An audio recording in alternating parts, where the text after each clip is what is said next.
রাজীব, আমার বাবা তোমার সঙ্গে আমার বিয়ে দেবে না বলছে। আমি বাড়িতে আজকেই তোমার আর আমার সম্পর্কের ব্যাপারে বলেছি, বাবা কিছুতেই মানতে চাইছে না। কিন্তু কেন? আমি গরিব বলে তাই? তোমাকে তো আগেই বলেছি যে তোমার কোটিপতি বাবা কিছুতেই আমার মতো গরিব ছেলেকে জামাই হিসেবে মানবে না। কিছু তো করার নেই আমার, এটা আমার ভাগ্যের দোষ। উপরওয়ালা আমাকে গরিব বানিয়ে পৃথিবীতে পাঠিয়েছে, এটা আমার তো কিছু করার নেই। তুমি বরং একজন বড়লোক কোটিপতি ছেলে থেকে বিয়ে করে নাও। আরে রাজীব, সেটা নয়, আমার বাবা কোটিপতি জামাই চাই না, আর নাইবা আমার এরকম ছেলে চাই। আসলে তুমি যে প্রাইভেট সেক্টরে চাকরি করো, 30,000 টাকা স্যালারি পাও, তাতে আমার কিংবা আমার বাবা মায়ের কোনো সমস্যা নেই। কিন্তু তোমার তো নিজের বাড়ি বলতে কিছুই নেই, তুমি ভাড়া বাড়িতে থাকো, তোমার বাবা মা ফ্যামিলি বলতেও কিছু নেই। এটাতেই আমার বাবা মা আপত্তি করছে। ও আচ্ছা, বুঝলাম। ঠিক আছে, আমি নিজের বাড়ি তৈরি করব, কিন্তু সেটার জন্য তো আমাকে সময় দিতে হবে। বিয়ের পর না হয় আমি ধীরে ধীরে বাড়িটা তৈরি করে নেব। না রাজীব, বাবা বলেছে তুমি যদি 6 মাসের মধ্যে আমাদের জন্য বাড়ি তৈরি করতে না পারো, তাহলে বাবা আমার অন্য জায়গায় বিয়ে দেবে। বুঝতেই তো পারছো, আমি বাবা মায়ের একমাত্র মেয়ে। বিয়ের পর বাবার সব সম্পত্তির মালিক তো আমরাই হব। তাই আমার মনে হয় বাবা তোমাকে পরীক্ষা করার জন্য এরকম একটা শর্ত রেখেছে। ঠিক আছে, তুমি চিন্তা করো না, আমি 6 মাসের মধ্যে নিজের জন্য একটা বাড়ি তৈরি করব, কিংবা বাড়ি কিনবো। আমি কথা দিলাম তোমাকে, তুমি তো জানো আমি তোমার জন্য সব করতে পারি। রাজীবের কথা শুনে সঙ্গীতা খুবই খুশি হয়। আসলে রাজীব একজন ভীষণই চালাক চতুর এবং ভণ্ড বদমাইশ ছেলে ছিল। রাজীব একজন গ্রামের ছেলে হলেও সে ছোটবেলা থেকে শহরে থেকেই পড়াশোনা করেছে, আর এখন চাকরি সূত্রে সে শহরেই থাকে। সে দেখতেও ভীষণই হ্যান্ডসাম হওয়ায় যে কোনো মেয়ে তাকে পছন্দ করে ফেলে। কিন্তু রাজীবের জীবনের একটাই উদ্দেশ্য ছিল বড়লোক হওয়া। তাই রাজীব খুবই চালাকি করে অত্যন্ত বড়লোক পরিবারের মেয়ে সঙ্গীতাকে নিজের জালে ফাঁসাতে চায়, যাতে সঙ্গীতাকে বিয়ে করে সে শ্বশুরের সমস্ত সম্পত্তির মালিক হতে পারে। কারণ হরিপদ বাবু অনেক বড় ব্যবসায়ী ছিল, আর সঙ্গীতা ছিল তার একমাত্র সন্তান। এবার মনে হচ্ছে সঙ্গীতাকে বিয়ে করে বড়লোক হওয়ার জন্য আমাকে প্রিয়াঙ্কাকে কাজে লাগাতে হবে। এছাড়ার কোনো উপায়ও নেই আমার কাছে। প্রিয়াঙ্কাকে ফাঁসালেই আমি সহজেই 4 তলা বাড়ির মালিক হয়ে যাব। এই বলে রাজীব প্রিয়াঙ্কাকে ফোন করে। হ্যালো প্রিয়াঙ্কা, আমি তোমার সঙ্গে কথা বলতে চাই। তোমার সাথে আমার একটা ইম্পর্টেন্ট কথা ছিল আর কি। ও মাই গড রাজীব, তুমি এতদিন পর আমাকে কল করলে, আমি তো বিশ্বাস করতে পারছি না। I am so happy. কোথায় যেতে হবে বলো, আমি এখনই যাচ্ছি। ওকে ওকে, তুমি আমার জন্য ইকোনেস্ট রেস্টুরেন্টে দেখা করো বিকেল 5টার সময়। আচ্ছা বাই, তাহলে সি ইউ সুন। এই বলে রাজীব ফোন রেখে দেয়। রাজীবের কথা শুনে প্রিয়াঙ্কা প্রচন্ড পরিমাণে খুশি হয়, কারণ প্রিয়াঙ্কা কলেজে পড়ার সময় থেকেই রাজীবকে পছন্দ করে। রাজীব এবং প্রিয়াঙ্কা একই কলেজে পড়াশোনা করেছে। তবে প্রিয়াঙ্কা রাজীবকে পছন্দ করলেও রাজীব প্রিয়াঙ্কাকে পছন্দ করে না, কারণ প্রিয়াঙ্কার বাবা মা নেই, আর প্রিয়াঙ্কাও রাজীবের মতোই এক প্রাইভেট সেক্টরে চাকরি করে।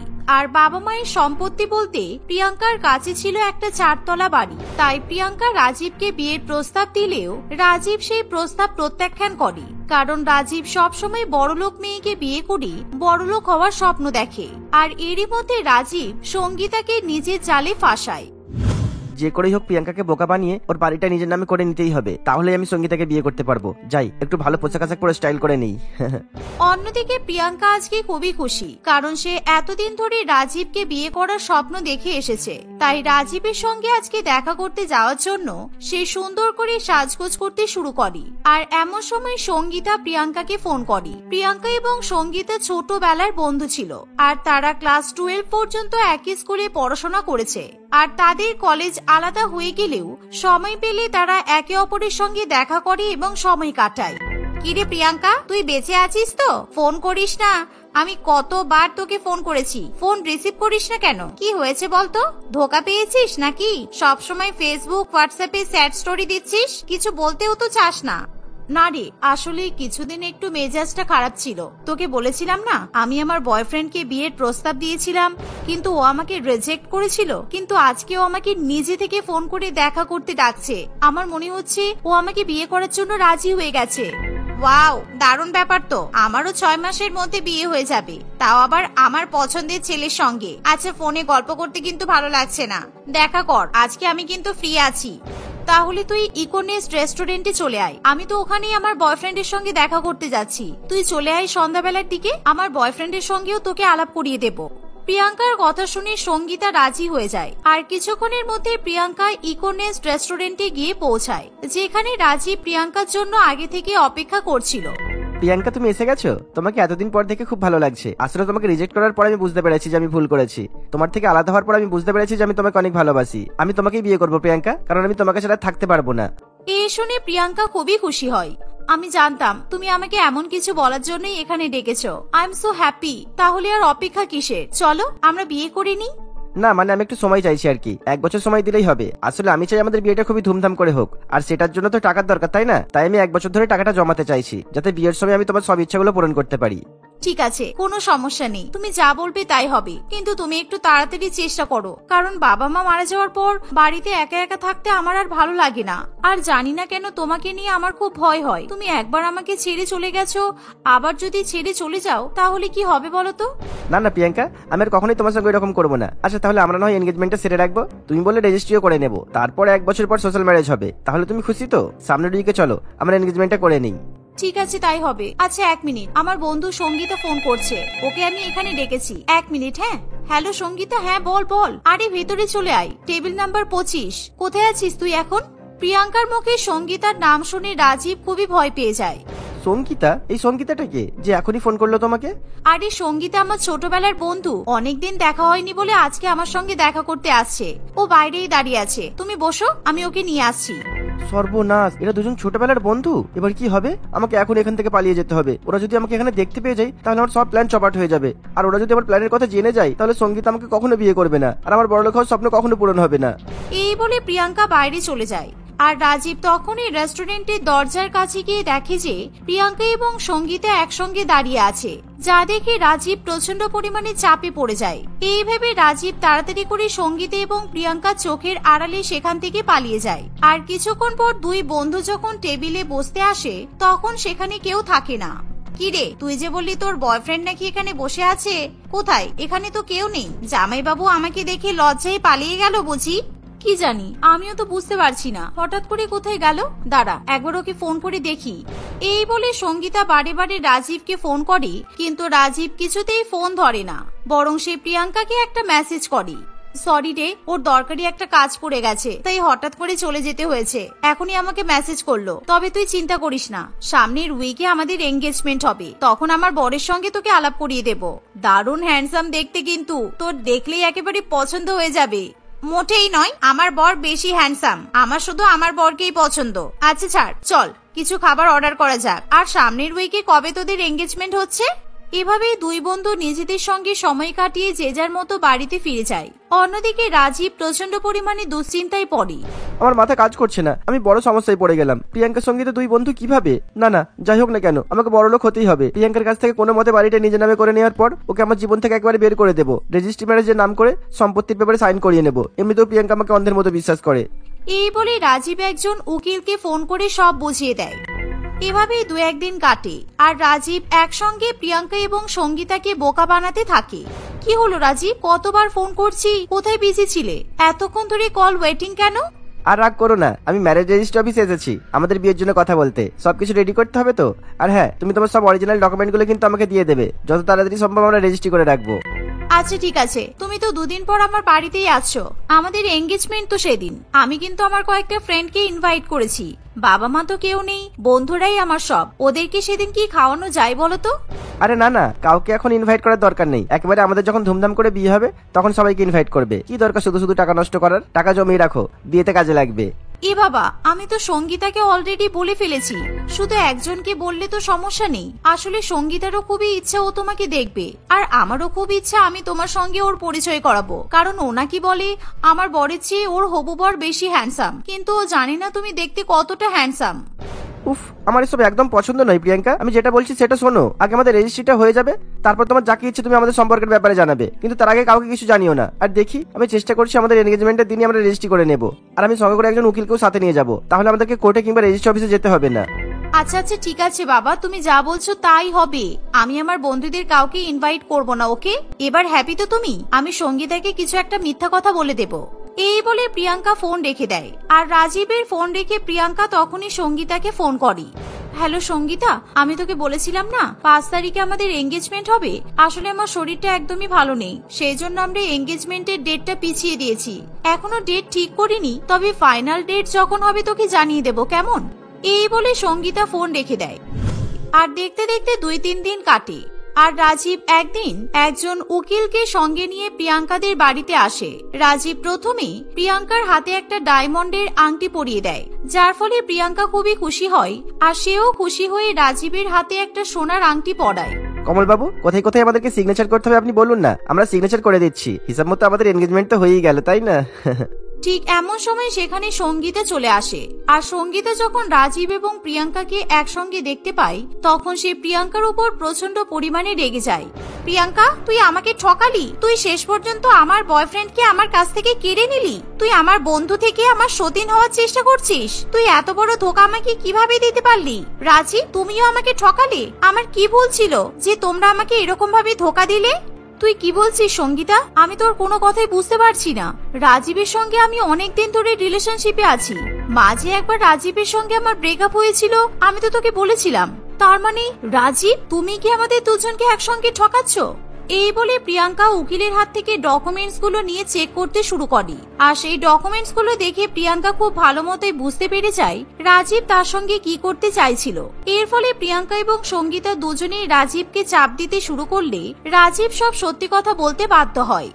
আমাকে তোমরা ক্ষমা করে দাও। আসলে আমি তোমাদের দুজনের মধ্যে সঙ্গীতাকেই পছন্দ করি আর আমি সঙ্গীতাকেই বিয়ে করতে চাই, কিন্তু আমি 6 মাসের মধ্যে বাড়ি কিনতে পারবো না বলে আমি শুধু প্রিয়াঙ্কার কাছ থেকে বাড়িটা হাতিয়ে নেওয়ার জন্য এরকম ভাবে প্রিয়াঙ্কাকে ঠকিয়েছি। তাছাড়া আমার কাছে কোনো উপায় ছিল না। সঙ্গীতা, প্লিজ তুমি আমাকে ছেড়ে যেও না। রাজীবের কথা শুনে সঙ্গীতা এবং প্রিয়াঙ্কা খুবই রেগে যায়। আর তখনই সঙ্গীতা রেগে গিয়ে রাজীবের গালে ঠাস করে একটা চড় মারি। ছি, তোমার মতো শয়তান ছেলের সঙ্গে আমি কখনো বিয়ে করব না। আর প্রিয়াঙ্কা, তুইও যদি নিজের ভালো চাস তাহলে এই ছেলেটার সঙ্গে কোনো সম্পর্ক রাখিস না। এরকম লোভী ছেলে যদি কারোর কপালে জোটে তাহলে সে কখনো সুখী হতে পারবে না। রাজীব, চলে যাও এখান থেকে, না হলে এখনই কিন্তু আমি তোমাকে পুলিশে দেব। পুলিশের কথা শুনে রাজীব খুবই ভয় পেয়ে সেখান থেকে চলে যায়। আর এভাবেই দুই বন্ধু রাজীবের মতো শয়তান বদমাইশ ছেলের হাত থেকে রেহাই পায়। বিদিশা দেবী তার দুই বৌমা রীতা এবং রচনাকে নিয়ে বাস করে। আর বিদিশা দেবীর দুই বৌমা ভীষণ পরিমাণে অহংকারী প্রকৃতির ছিল। তারা তাদের শাশুড়ি মাকে সবসময় অবজ্ঞা করে, কিন্তু বিদিশা দেবী এতটাই ভালো মনের মানুষ যে সবসময় তার দুই অহংকারী বৌমাকে সে ভীষণই স্নেহ করে আর তাদের দুজনকে খুবই ভালোবাসা দেয়। মা, আজকে ভীষণ গরম পড়েছে, তাই আমার এখন আমের শরবত খেতে ইচ্ছে করছে। তাড়াতাড়ি রান্নাঘরে গিয়ে আমাকে আমের শরবত বানিয়ে নিয়ে এসে খাওয়ান তো। হ্যাঁ বৌমা, আমি এক্ষুনি রান্নাঘরে গিয়ে তোমার জন্য আমের শরবত বানিয়ে নিয়ে আসছি, কিন্তু তুমি 5 মিনিট অপেক্ষা করো, কারণ আমি ছোট বৌমা জামা কাপড় ধুয়ে পরিষ্কার করে ছাদে মেলে দিয়ে আসি। উফ, আপনি তো দেখছি সবসময় আপনার ছোট বৌমার কাজ করতে ব্যস্ত থাকেন, আর আমার সারাদিনের কাজগুলো কে করবে শুনি? এই বলে রীতা তার শাশুড়ি মায়ের উপর ভীষণ পরিমাণে জোর জুলুম করতে শুরু করে দেয়। তাই বিদিশা দেবী তার ছোট বৌমার শাড়ি জামা কাপড় কাচা বাদ দিয়ে আগে বড় বৌমার জন্য রান্নাঘরে গিয়ে আমের শরবত বানিয়ে নিয়ে আসে। আর এই দেখে ছোট বৌমার ভীষণ পরিমাণে রাগ হয়, তাই সেও তার শাশুড়ি মাকে কথা শোনাতে ছাড়ে না। ও, এখন আমার জামা কাপড় ধোয়া আপনার কাছে দ্বিতীয় হয়ে গেল আর আপনার বড় বৌমার চাহিদা প্রথম হয়ে গেল? ঠিক আছে, আমিও ব্যাপারটা মনে রাখলাম। কতবার আপনাকে বললাম যে আজকে সন্ধ্যাবেলা আমার একটা পার্টি আছে, আমাকে আমার শাড়ি জামা কাপড়গুলো ধুয়ে দিন, আমি সন্ধ্যাবেলা পরে পার্টিতে যাব, কিন্তু এখনো কিছুই হলো না। বিদিশা দেবী এই কথা শুনে খুবই ভয় পেয়ে যায়, তাই সে দৌড়ে ছাদে গিয়ে তার ছোট বৌমার জামা কাপড়গুলো মেরে দিয়ে আসে। এভাবে দুই অহংকারী বৌমার 5 মাস খাটতে খাটতে ভালো শাশুড়ি মা একেবারে নাজেহাল হয়ে ওঠে। আর দেখতে দেখতে এভাবেই বেশ কিছুদিন কাটে। একদিন, মা, আজকে আমরা বিকেলবেলা শপিং করতে যাচ্ছি, কারণ আমাদের বর বেশ মোটা টাকা স্যালারি পেয়েছে আর তাদের ইনক্রিমেন্টও হয়েছে। ওরা আমাদের টাকা দিয়েছে আর বলেছে আমাদের পছন্দ মতো যা ইচ্ছা হয় তাই কিনে নিতে। আর তাই আমি আর রচনা আজকে শপিং করতে যাব, আপনি আমাদের জন্য অপেক্ষা করবেন না, কেমন? এই বলে দুই অহংকারী বৌমা বিকেল বেলা গাড়ি করে শপিং করতে চলে যায়। আর তারা দুজনে মিলে নিজেদের জন্য অনেক দামি দামি শাড়ি জামা কাপড় কিনে নেয়। শপিং করা হয়ে গেলে দুই বৌমা রাত্রি 10টার সময় বাড়িতে ফিরে আসে। আর তখন তাদের শাশুড়ি মা সবে মাত্র সারা বাড়ির কাজ সেরে একটু সিদ্ধ ভাত খেয়ে ঘুমাতে যাবে এমন সময়, কি হলো মা, আমাদেরকে দেখে এরকম লাইট বন্ধ করে ঘুমাতে চলে যাচ্ছেন কেন? আমাদের দুই বৌমাকে খেতে দেবে কে? সারাদিন ঘোরার পর আমাদের খুব খিদে পেয়ে গেছে, তাই আমাদেরকে খেতে দিন। আর হ্যাঁ, এই যে আমাদের হাত থেকে শপিং ব্যাগগুলো নিয়ে যান, আমাদের দুজনের ঘরে রেখে দিন, কারণ এই ব্যাগগুলো ভীষণ ভারী আর বইতে ভালো লাগছে না। এই বলে দুই বৌমা নিজেদের হাজারটা শপিং ব্যাগ তাদের বয়স্ক শাশুড়ি মায়ের হাতে দিয়ে দেয়। আর বৃদ্ধা শাশুড়ি মা কোনো মতে কষ্ট করে সেই ব্যাগগুলো নিয়ে তার অহংকারী বৌমাদের ঘরে রেখে আসে। বলছি বৌমা, আজকে আমার শরীরটা ভালো লাগছে না, তাই আমি বাড়ির সবার জন্য রান্না করতে পারিনি। আমাকে আমার দুই ছেলে ফোন করেছিল যে ওদের বাড়িতে ফিরতে রাত হবে, তাই ওরা আজকে বাইরে থেকেই খেয়ে আসবে। তাই আমি ভেবেছি হয়তো তোমরাও বাইরে থেকে খেয়ে আসবে, সেই জন্য আমি আমার মতো সিদ্ধ ভাত রান্না করেছিলাম। এই কথা শেষ হতে না হতেই দুই বৌমা রেগে গিয়ে বাড়িতে একেবারে তাণ্ডব নৃত্য শুরু করে দেয়। কি আপনার এত বড় সাহস? আপনি আমাদের দুজনের জন্য রান্না করেননি? আমরা কি একবারও বলেছি যে আমরা রাত্রিবেলা এসে বাড়িতে খাবার খাবো না? আর আপনি কেমন স্বার্থপর মহিলা, নিজের মতো একা খাবার রান্না করে গিলে ফেললেন। আর দিদি, আমাদের শাশুড়ি মা এতটাই বদমাইশ যে আমরা বাড়িতে ফেরার আগে উনি আলো নিভিয়ে ঘুমাতে চলে যাচ্ছিলেন। আপনি একবারও চিন্তা করলেন না বলুন যে আমরা বাড়িতে এসে কি খাবো? সত্যি আপনি ভালোই রঙ্গ দেখাচ্ছেন। বৌমা, তোমরা দুজনে দয়া করে চুপ করো, কারণ আমি তোমাদের এত অপমান আর সহ্য করতে পারছি না। সারাদিন তোমাদের সব কাজ আমিই তো করে দিই, এমনকি রান্না বান্না করে খাবারটা মুখের সামনে নিয়ে যাই, আর তোমরা এখন আমাকে এত বড় অপবাদ দিতে পারলে? ছি, উপরওয়ালা তোমাদেরকে কোনোদিনও ক্ষমা করবে না। এভাবে দুই বৌমা যখন শাশুড়ি মায়ের সঙ্গে ইচ্ছা করে পায়ে পা লাগিয়ে ঝগড়া করছে, ঠিক এমন সময় বিদিশার দুই ছেলে পিয়াস এবং শিবম বাড়িতে ফিরে আসে। আর তাদেরকে দেখা মাত্রই দুই অহংকারী বৌমা নিজেদের ব্যবহার একদম পাল্টে নেয়। কি হয়েছে মা? আমরা একটু দুই বৌমা মিলে শপিং করতে গেছি, তাতে আমাদের এত কথা শোনাবেন আপনি? মানলাম যে আজকে আপনাকে সিদ্ধ ভাত খেতে হয়েছে, সেই জন্য আপনি আমাদেরকে এভাবে অপমান করবেন বলুন? সত্যিই তো, বিয়ের আগে বাপের বাড়িতে মা বলতো বিয়ের পর শাশুড়ি মা কোনোদিনও আপন হতে পারে না, আর আপনাকে দেখে সেটাই বুঝতে পারলাম। বিদিশা দেবী কিছুই বুঝতে পারে না তার দুই বৌমা হঠাৎ করে এত ভালো কথা বলছে কেন। তোমরা দুজনে কি বলছোটা কি? আমি তো কিছুই বুঝতে পারছি না। উফ মা, তুমি একটু চুপ করবে? কারণ আমরা দুই ভাই তোমাদের এরকম মা বউয়ের ঝগড়া সহ্য করতে পারছি না। আর তাছাড়া আমাদের দুই বউ যদি শপিং করতে যাই তাহলে তো স্বাভাবিকই ওরা রান্না করবে কিভাবে? আর একদিন না হয় তোমাকে সিদ্ধ ভাত খেতে হয়েছে, তাতে তো কোনো কিছু অশুদ্ধ হয়ে যায়নি, তাই আমাদের দুই বউকে আর বকাবকি করো না। বিদিশা দেবী ভালো করেই বুঝতে পারে যে তার দুই ছেলেকে দেখা মাত্রই দুই বৌমা নিজেদের রূপ পাল্টে নিয়েছে, তাই তার ভীষণ পরিমাণে খারাপ লাগে, কারণ তার নিজের পেটের ছেলেরাই তাকে ভুল ভাবছে। তাই বিদিশা দেবী একেবারে চুপ করে থাকে। আর দুই অহংকারী বৌমা নিজেদের শাশুড়ি মাকে ফাঁসাতে পেরে মনে মনে একেবারে জয়ের আনন্দ উপভোগ করে। এই যে তোমরা দুইজন যে বললে আজকে শাড়ি কিনতে যাবে, সুতরাং তোমরা কি শাড়ি কিনে এনেছো আমাদেরকে একটু দেখাও তো। আর আমরা দুই ভাই মিলে মায়ের শাড়ি কেনার জন্য যে টাকা দিয়েছিলাম, মায়ের জন্য শাড়ি কিনে এনেছো তো? বিশ্বাস করো, আমরা দুজনে মিলে মাকে শাড়ি কেনার কথা অনেকবার করে বলেছি, কিন্তু মা তো বলছে তোমরা দুজনে এত কম টাকা রোজগার করো, তাই ওই টাকা দিয়ে উনি শাড়ি কিনবেন না, কারণ উনি অনেক দামি শাড়ি পরেন। তাই আমরা দুজনে তোমার মায়ের জন্য শাড়ি কেনার মতো সাহস করতে পারিনি। তোমরা দুজনে আমার নামে আর কত মিথ্যা কথা বলবে? বিশ্বাস কর পিয়াস, শিবম, আমি এই ধরনের কোনো কথাই বলিনি, কারণ তোর দুই বৌমা তো আমাকে শাড়ি কেনার কোনো কথাই বলেনি। এই বলে বিদিশা দেবী কাঁদতে কাঁদতে নিজের ঘরে চলে যায়। কিন্তু দুই বদমাইশ বৌমা শাশুড়ি মায়ের বিরুদ্ধে তাদের দুই বরকে ভুলভাল বুঝিয়ে দেয়, আর সেই জন্য পিয়াস এবং শিবম নিজেদের মাকেই ভুল বুঝে বসে।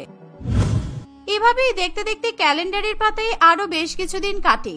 একদিন, মা, আমার মুখে প্রচন্ড সান ট্যান পড়ে গেছে, তাই আমার মুখে আজকে আপনি ভালো করে ফেসিয়াল করে দিন তো, আর বাড়ির বাদবাকি কাজও করবেন কিন্তু।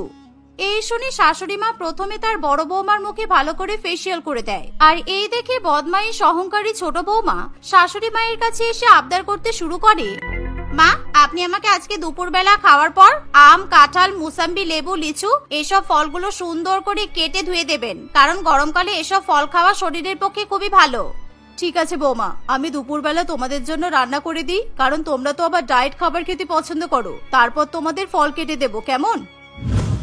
এই বলে শাশুড়ি মা প্রথমে বড় বৌমার জন্য দুপুরবেলা ভালো করে ওটসের খিচুড়ি এবং তার সঙ্গে শসা কেটে দেয়, আর ছোট বৌমার জন্য বিনা তেলে ব্রাউন রাইস দিয়ে মটন বিরিয়ানি রান্না করে। আর রান্না করার পরেই সে তার দুই বৌমার জন্য ফল কাটতে শুরু করে। এভাবেই প্রেসার এবং সুগারের রোগী বিদিশা দেবীকে বেশিরভাগ সময় গরমের মধ্যে রান্নাঘরে সময় কাটাতে হয়। বাড়ির সমস্ত কাজ করার পর বেলা 3টের সময় যখন সে জলখাবার খেয়ে প্রেসারের ওষুধ খেতে যায়, তখন প্রত্যেকদিন জলখাবার খেতে খেতে আমার বেলা 3টে বেজে যায়। তারপর দুপুর বেলার খাবার বেলা 5টার সময়। আমার আর ভালো লাগে না। হে উপরওয়ালা, তুমি আমাকে তুলে নাও না কেন কি জানি।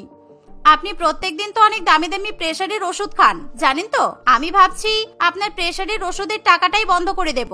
ওই টাকাটা দিয়ে আমি আর আপনার ছোট বৌমা দামি দামি নেল পলিশ কিনবো, কারণ আমরা সোশ্যাল মিডিয়াতে দেখেছি যে অর্জুন গাছের ছাল খেলে নাকি প্রেসার কমে যায়।